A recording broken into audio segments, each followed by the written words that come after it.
तो भाई आपका स्वागत है आपके एसएससी जीएलडी नाइट्स पे। अगर इस 25 में से 20 आप एरर्स ठीक कर पाएंगे तो कहीं ना कहीं आप 8 से 10 नंबर का एज लेने के लिए तैयार हैं एसएससी सीपीओ के आपके एग्जाम में। तो चलिए शुरू करते हैं और देखते हैं कि आपकी तैयारी कितनी है और कैसे आप एग्जाम में बढ़िया प्रदर्शन करने वाले हैं, स्पेशली इंग्लिश की अगर आज हम बात करें तो चलिए सबसे पहला क्वेश्चन ये रहा आपकी स्क्रीन के सामने। फटाफट आप क्वेश्चन के आंसर्स देंगे, उसके बाद मैं आपको एक्सप्लेनेशन भी दे दूंगा। पहला क्वेश्चन हमारा है he don't like to eat vegetables, यानी कि उसको सब्जियां खाना पसंद नहीं है। आपको इसमें एरर फाइंड करना, आपने कर लिया होगा। तो मैं यहाँ आपको बता दूं कि ही के साथ डोंट नहीं डजंट आएगा और यहाँ पे ये एरर है प्रेजेंट इंडेफिनिट टेंस का, जहां पर अगर आपको याद हो कि आई, यू, वी और दे या फिर प्लूरल नेम आ जाए तो इनके साथ आपको डू नॉट यानी डोंट लगाना होता है, जबकि ही, शी, इट और सिंगुलर नेम आने पर आपको वहां पर डज नॉट यानी डजंट लगाना होता है। ठीक है भाई, आगे बढ़ जाएं। ये क्वेश्चन आपके समझ में आ गया होगा। यहाँ पे इसका एक्सप्लेनेशन लिखा है, आप चाहे तो पढ़ सकते हैं। ही इज सिंगुलर और करेक्ट वर्ब क्या हो जाएगा? डजंट। अगला क्वेश्चन है she go to school every day. अब यहाँ पे जो क्वेश्चन दिया हुआ है इसको आप फटाफट करिए। She go to school every day. और ये कुछ क्वेश्चंस जो मैं आपको दे रहा हूँ ये कहीं ना कहीं आप समझ रहे हैं, बहुत इंपॉर्टेंट हैं। समझ पा रहे हैं आप? जो बातें बोली ना जाए वो भी समझी जानी चाहिए। ठीक है, चेयरमैन साहब ने ना बोलना मना कर रखा है। उन्होंने कहा है कि वो खाली वही बोलेंगे ललन टॉप पे जाके, बाकी कोई कहीं ना बोले। तो इसका आंसर आपने कर लिया होगा कि she go to school every day. अब आपको दिख रहा है, अभी हमने बात करी प्रेजेंट इंडेफिनिट टेंस की, हमें यहाँ से पता चलता है एवरीडे। इस लाइन से हमें पता चलता है कि हम बात कर रहे हैं कि कोई भी एक्शन जो बार बार रिपीट होता है। और ऐसे रेगुलर एक्शंस कौन से टेंस में आते हैं? तो आप बोलेंगे सर ये आते हैं प्रेजेंट इंडेफिनिट टेंस में। और इसमें अगर आप ध्यान देंगे सो आई, यू, वी और दे, ये जो हमारे सब्जेक्ट्स हैं इनके साथ में वर्ब की फर्स्ट फॉर्म आती है, जैसे कि गो, कम, ईट, ये सारा। लेकिन अगर बात करेंगे आप ही, शी, इट और सिंगुलर नेम यानी थर्ड पर्सन सिंगुलर के हमारे पास वर्ब की कौन सी फॉर्म आती है? फिफ्थ फॉर्म, जिसमें एस या ईएस का कंसेप्ट आता है। अब आपको इसी के थ्रू मैं आपको थोड़े से कंसेप्ट रिवाइज करवा दूं इसके। ठीक है, तो सवाल तो आपने सही कर लिया होगा कि सर यहाँ शी गो में गलती है। यहाँ पे क्या होना चाहिए?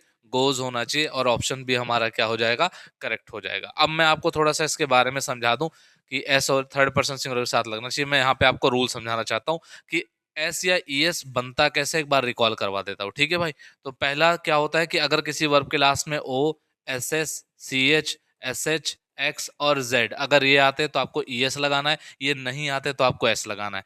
दूसरी बात आप याद रखना है वाई का कंसेप्ट। इसके दो कंसेप्ट हैं। पहला कंसेप्ट ये है कि जैसे मान लो प्ले आ गया, तो अगर वाई से पहले एक वॉवल आया है, अगर वाई से पहले एक वॉवल आया है तो आपको इसमें सिर्फ और सिर्फ क्या जोड़ना है? एस जोड़ना है और ये बन जाएगा फिफ्थ फॉर्म प्लेज। लेकिन अगर इससे पहले कॉन्सोनेंट आया है, वाई से पहले कॉन्सोनेंट आया है, तो वाई को हम कन्वर्ट कर देते हैं आई ई एस में, यानी वाई रिप्लेस हो जाता है और इस तरीके से आपका वर्ब बनता है फ्लाइज। ठीक है, तो आप ये समझ गए होंगे। आगे बढ़ जाए।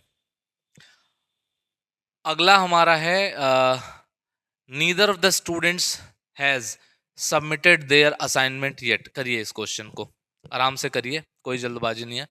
ठीक है, बट थोड़ा स्पीड आप लोग अपना ठीक रखेंगे। आपको पता है सेक्शनल अब स्पीड आपको बिल्ड करनी पड़ेगी। सेक्शनल टाइमर जो सेट हो चुका है भाई, क्योंकि सेक्शनल टाइम के साथ क्या है कि कहीं ना कहीं आपको स्पीड अपनी बिल्ड करनी ही पड़ेगी। हालांकि आपको जो प्रॉब्लम मिलेगी ज़्यादा वो मैथ्स और स्पेशली रीजनिंग में भी उतनी नहीं मिलनी चाहिए, बट मैथ्स में आपको स्पीड की दिक्कत होगी, उस पर जरूर काम करिए। ठीक है, और उसके एक स्ट्रेटेजिक वीडियो लेके आऊंगा मैं पूरा, अगर आप कहेंगे तो उसकी स्ट्रेटेजिक वीडियो प्रॉपर लेकर के आऊंगा एग्जाम्पल के साथ। चलिए, तो neither of the students has submitted. देखो सबसे पहली बात कि नीदर ऑफ जब भी इस्तेमाल हो, either of, neither of, students, has, तो पहली बात तो यहाँ पे जो वर्ब आ रहा है ये आपको सिंगुलर दिख रहा है। ठीक है, तो इस हिसाब से यहाँ पे जो पॉजेसिव एडजेक्टिव इस्तेमाल किया गया है वो क्या इस्तेमाल किया गया है? देयर। क्योंकि ये डिस्ट्रीब्यूटिव नेचर के होते हैं, एक एक की बात करते हैं, इसलिए आपको यहाँ पे वर्ब भी सिंगुलर दिखेगा।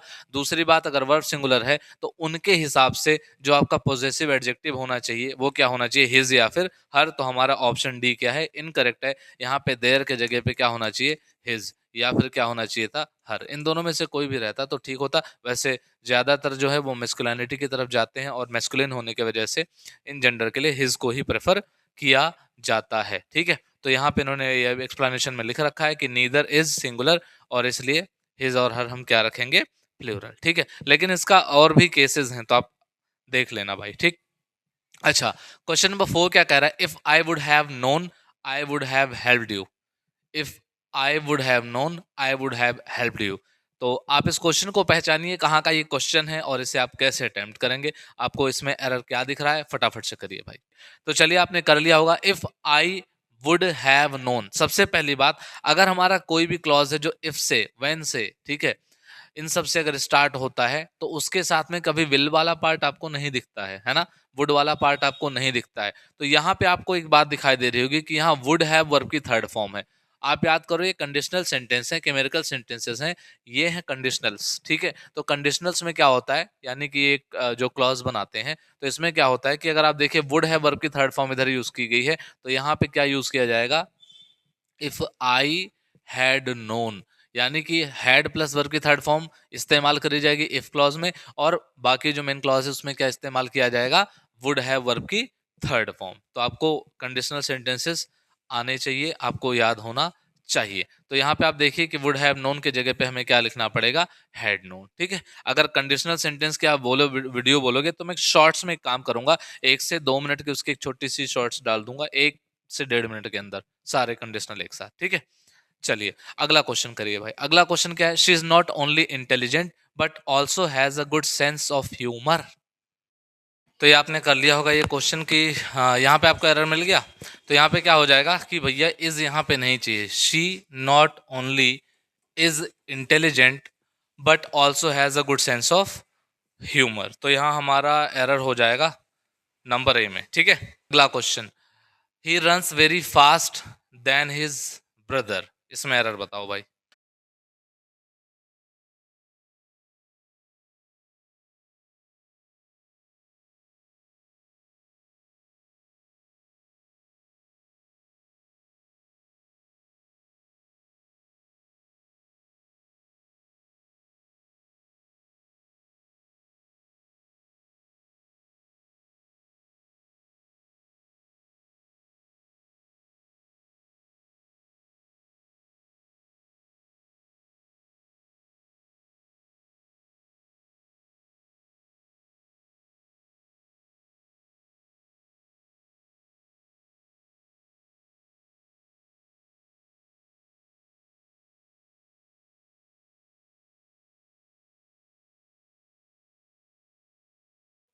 एरर मिल चुका है भाई, कहां पर है, यहां पे डिड का इस्तेमाल नहीं होगा, यहां पे डिड का इस्तेमाल नहीं होगा।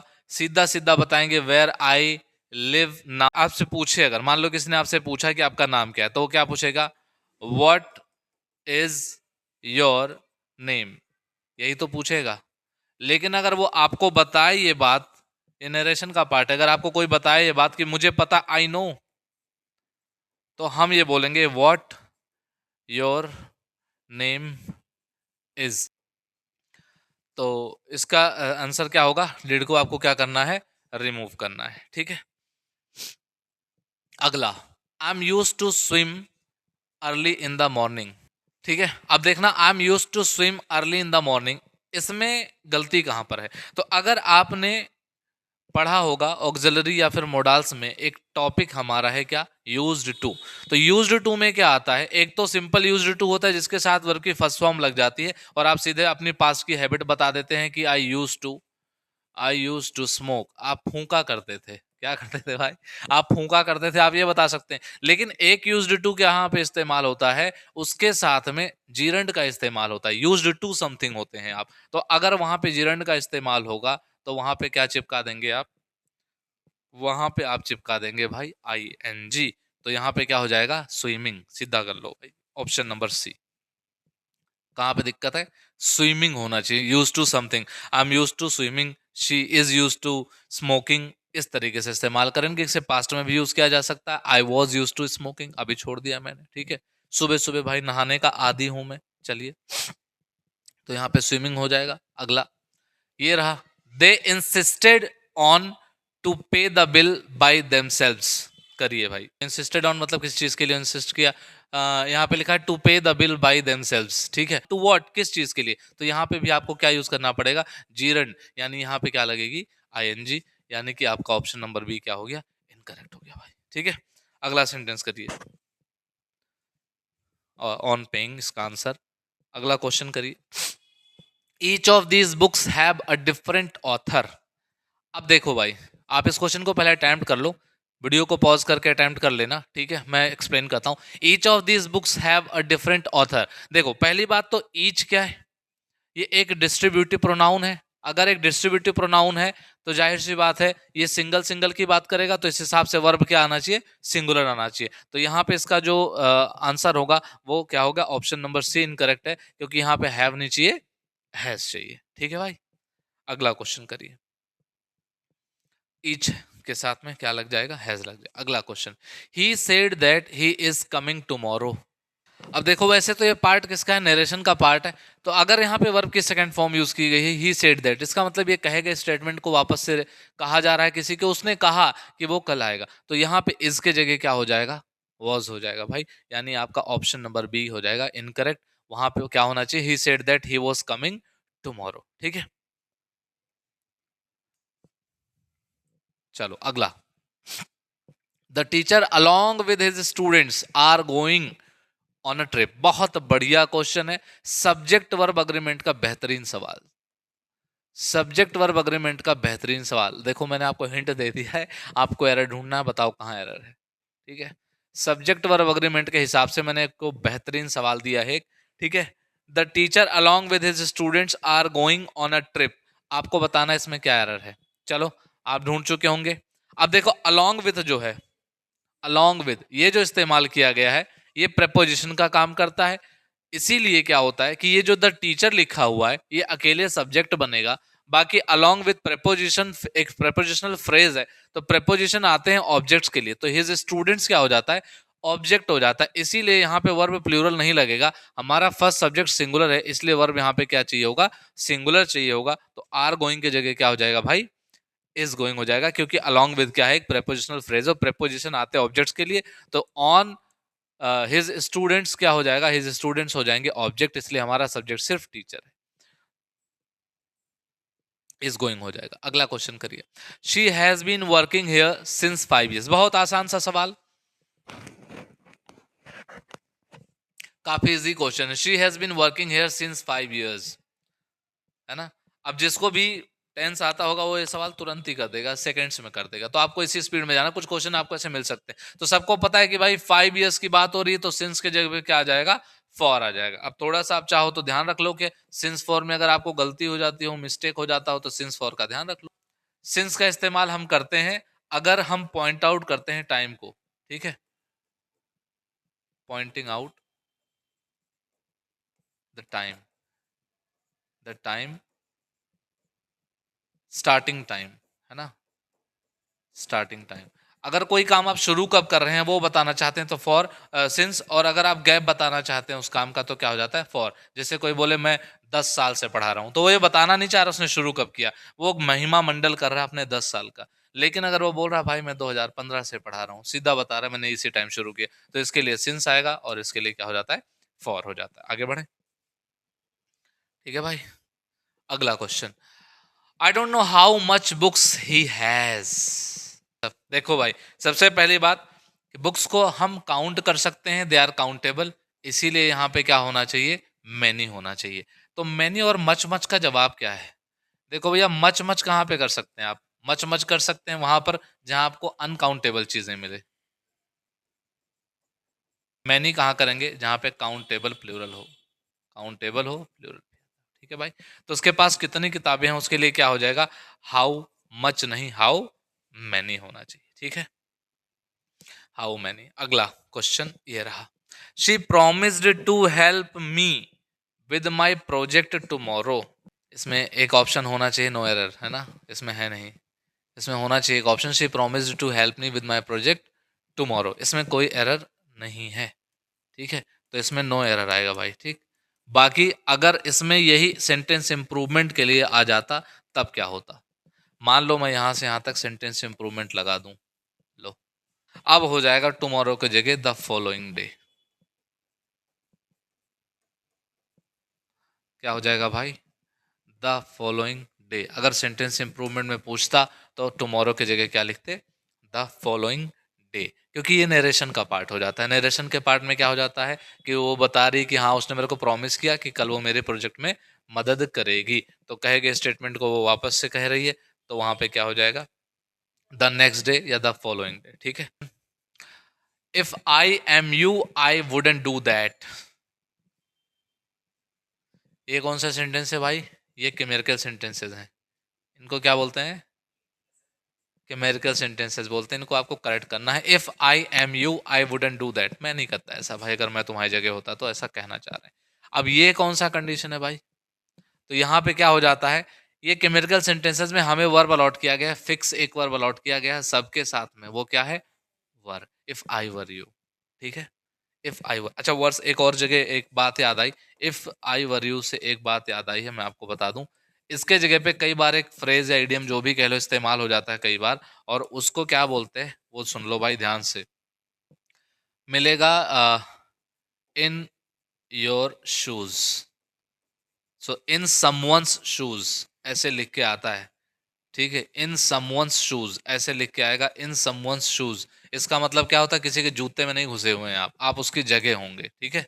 इन समवंस शूज का मतलब क्या होगा? आप किसी की जगह पर अपने आप को रखकर देखेंगे। ठीक है। तो यहाँ पे क्या हो जाएगा? If I were you. अगला, he did not understood what I said. समझा नहीं जो भी मैंने कहा। तो अब आपको एरर देखते ही पता चल गया होगा भाई। ठीक है। एकदम इजी एरर है इसमें, कोई भी पता कर लेगा क्या एरर है भाई। Very good. तो यहाँ पे कहा जा रहा है कि सर अंडरस्टूड नहीं आएगा। क्यों नहीं आएगा? क्योंकि डिड नॉट के साथ हम हमेशा वर्ब की फर्स्ट फॉर्म यूज करेंगे। पास्ट इंडेफिनिट का रूल कहता है कि भैया अगर हेल्पिंग वर्ब डिड लग चुकी है तो उसके साथ वर्ब की कौन सी फॉर्म आएगी? First form. अंडरस्टैंड आएगी। ठीक है भाई। अगला, she told me she is going to leave tomorrow. She told me she is going to leave tomorrow. अब इसमें भी वही नरेशन वाला है। क्या होना चाहिए? She told me she is going to leave tomorrow. तो इसमें एरर किस में है भाई? ऑप्शन बी में। इसके जगह क्या होना चाहिए था? इसके जगह हो जाएगा वॉज गोइंग। ठीक है। आ जाओ आगे फटाफट। He commanded me as if he was my husband. उसने ऐसे आदेश दिया मुझे मानो वो मेरा पति हो। ठीक है। ये कहा जा रहा है कि he commanded me as if he was my husband. बड़ा हस्बैंड जैसा बन रहा है, ऐसे मेरे को बोल रहा है ना? बोलो भाई यहाँ पे क्या है? अब सही बात तो ये है कि ये भी एक ऐसा सेंटेंस है जो कि मेरिकल है, काल्पनिक है। वो हस्बैंड तो है नहीं। मानो मतलब उसको ऐसा लगा। अब लगने से कोई किसी का पति हो जाए तो मैं भी किसी का पति हो जाता आज। ठीक है भाई। तो लगने से तो नहीं होगा। तो वॉज के जगह पे ऐसे सेंटेंसेस में क्या आएंगे? वर आएंगे। ऑप्शन सी में गलत है। यहाँ पे वर होना चाहिए। कि मेरिकल सेंटेंस है भाई, काल्पनिक है। चलो आगे। The English is very popular language amongst south Indians. बाकी नॉर्थ इंडिया में थोड़ा कम बोल लेते हैं, चलता है, वो अपना देसी भाषा में रहते हैं। कहा हो कहाँ जाता रहा है, इसे इसे सब भाषा बोल देते हैं। हाँ। Option D amongst south Indians ऐसा जवाब आ रहा है। ये जवाब आपका गलत है sir, try again. Option B भी आपका गलत है, ट्राई अगेन। देखो जितने लोग ने ऑप्शन ए छोड़ के बाकी ऑप्शन चुने हैं वो तो गलत ही है। द इंग्लिश नहीं होगा। द इंग्लिश का मतलब होता है अंग्रेज। हमें सिर्फ चाहिए वहां पे English is a very popular language. किसी भी भाषा के आगे आपको आर्टिकल नहीं लगाना है भाई। ठीक है। स्पेशली इंग्लिश हो गया, स्पेनिश हो गया, फ्रेंच हो गया, इन सब के आगे अगर आप द आर्टिकल लगा देते हैं तो वो वहां के पीपल यानी वहां के लोगों को रिप्रेजेंट करता है। समझ आए बात? तो द इंग्लिश का मतलब क्या हो जाएगा? अंग्रेज। उन्हीं को ब्रिटिशर्स बोलते थे। ठीक है भाई। तो वहां से रिमूव कर देना है आपको दा को। आगे बढ़ जाएं। अगला question, this container is full with water. बताओ भाई एरर। फुल के साथ विद नहीं आएगा ऐसा लोगों का कहना है। तो एक एरर का आंसर आ चुका है भाई हमारे पास कि फुल विद नहीं होगा तो क्या होगा? Full of water. क्या होना चाहिए? Full of water. तो यहाँ पे आंसर बिल्कुल आपका सही है भाई। अगला देखो, neither of the boys have completed there assignment. Neither of the boys have completed there assignment. बोलो भाई कहाँ कहाँ एरर है? सबसे पहली बात, नीदर ऑफ द बॉयज, उनमें से किसी एक ने भी नहीं। ये एक डिस्ट्रीब्यूटिव प्रोनाउन है और इसलिए ये वर्ब कैसा लेता है भाई, सिंगुलर। लेकिन हमने अभी डिसाइड किया था अगर ऐसा होगा तो यहाँ पे भी क्या आएगा, हिज आना चाहिए। तो यहाँ पे तो दो देर। आगे करो, by the time the show will start many people will leave. कभी भी कंडीशनल आएगा तो आपको ध्यान क्या रखना है भाई, मेन क्लॉज क्या हिंट दे रहा है आपको, यहाँ विल है तो पीछे क्या आना चाहिए, यहाँ by the time the show will start के जगह क्या होना चाहिए, हमें स्टार्ट्स चाहिए, प्रेजेंट इंडेफिनिट। ठीक है भाई, तो हमें क्या चाहिए वहां पे, स्टार्ट्स चाहिए, स्टार्टेड, विल स्टार्ट नहीं चाहिए। अगला question, she is the kind of person who never lies, isn't she. ले भैया question tag, question tag QT आ चुका है आपके सामने, क्वेश्चन टैग आपके सामने मौजूद है। She is the kind of person who never lies, isn't she. तो इसका सही आंसर क्या हो गया, ऑप्शन नंबर डी। इसका सही आंसर क्या होना चाहिए, यहाँ पे क्या है, हु नेवर लाइज, वो कभी झूठ नहीं बोलती। अगर आपका सेंटेंस नेगेटिव है तो क्वेश्चन टैग पॉजिटिव होगा, और ये प्रेजेंट इंडेफिनिट का सेंटेंस है इसलिए वहां पे आना चाहिए डज शी। तो यहाँ पे खत्म हो चुके हैं। और आपका कितना स्कोर रहा, आपको अपना स्कोर बताना है, कमेंट बॉक्स में बताइए आपका क्या स्कोर रहा। ठीक है, अगर 25 में से 25 आपने स्कोर किया है तो आप तो टॉपर होने वाले हैं भाई एग्जाम में। ठीक है, देखो कितने हैं, बाकी आप रूल्स को रिवाइज करिए। फिर मिलता हूँ अगले वीडियो में, तब तक के लिए नमस्कार, थैंक यू सो मच।